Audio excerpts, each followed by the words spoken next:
দর্শক, আজকে আমি তারেক রহমানের যে সমাবেশটি হচ্ছে বরিশালের যে বেলস পার্কটি রয়েছে, সেই বেলস পার্ক থেকে আমি আপনাদের সঙ্গে সরাসরি যুক্ত হয়েছি। আমি গগনের আলোর চোখে দেখানোর চেষ্টা করছি আজকের সেই তারেক রহমানের যে গণজোয়ার বইয়ে যাচ্ছে, সেই গণজোয়ারের কিছুটা অংশ আমি আপনাদের সঙ্গে শেয়ার করার চেষ্টা করছি। দর্শক, আপনারা যদি একটু ভালোভাবে দেখেন যে আমার পেছনে আজকে যে তারেক রহমান এসেছে, সেই তারেক রহমান উপলক্ষে বরিশালের যে 6টি জেলা রয়েছে, সেই 6টি জেলা থেকে কিন্তু আজকে গণজোয়ার বইয়ে দিয়েছেন।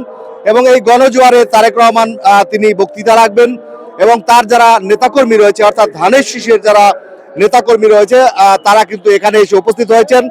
এবং এই বরিশালের বিভিন্ন জায়গা থেকে, গ্রামগঞ্জ থেকে শুরু করে বিভিন্ন জায়গা থেকে কিন্তু আসলে লোকজনের সমাগম আজকে এখানে হয়েছে। দর্শক, আমরা যদি আপনাদেরকে একটু ভালোভাবে দেখানোর চেষ্টা করি, তাহলে আপনারা দেখবেন যে বরিশাল কানায় কানায় পরিপূর্ণ হয়ে গেছে লোকে।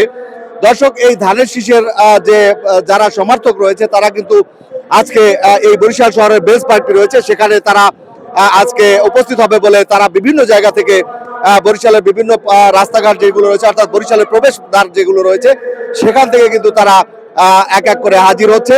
দর্শক, আমি আপনাদেরকে কিছুক্ষণের মধ্যেই আমি যে মাঠের বর্তমান পরিস্থিতি যেটা রয়েছে সেটি আপনাদের সঙ্গে দেখানোর চেষ্টা করব। দর্শক, আমরা যদি আপনাদেরকে একটু দেখাই, তাহলে আপনারা দেখবেন যে এই বরিশালের বেলস পার্ক লোকারণ্য হয়ে গিয়েছে।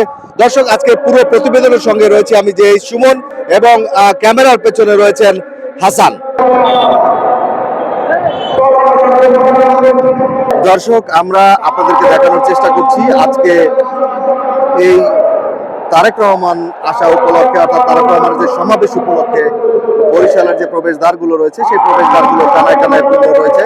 দর্শক, আমি আপনাদেরকে একটু দেখানোর চেষ্টা করছি বরিশালের যে প্রবেশদ্বারগুলো রয়েছে, সেই প্রবেশদ্বার থেকে বিভিন্ন জায়গা থেকে লোকজন আসছে, এবং বিভিন্ন জায়গা থেকে লোকজন আসছে এবং তারা এই মাঠে কানায় কানায় পরিপূর্ণ হয়ে যাচ্ছে। দর্শক, আমি যদি আপনাদেরকে একটু দেখাই জুম করে, তাহলে দেখবেন যে আসলে তারেক রহমান তিনি এই সমাবেশের স্থলে উপস্থিত হয়েছেন।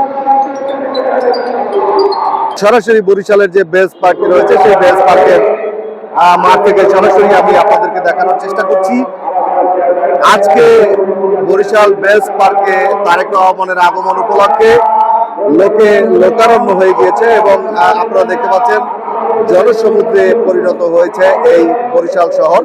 আপনাদেরকে বরিশালের বেলস পার্কের মাঠ থেকে যুক্ত হয়েছি, আমি দেখানোর চেষ্টা করছি। দেখতে পাচ্ছেন বরিশাল বেলস পার্কের মাঠটি জনসমুদ্রে পরিণত হয়েছে বলে আমরা দেখতে পাচ্ছি।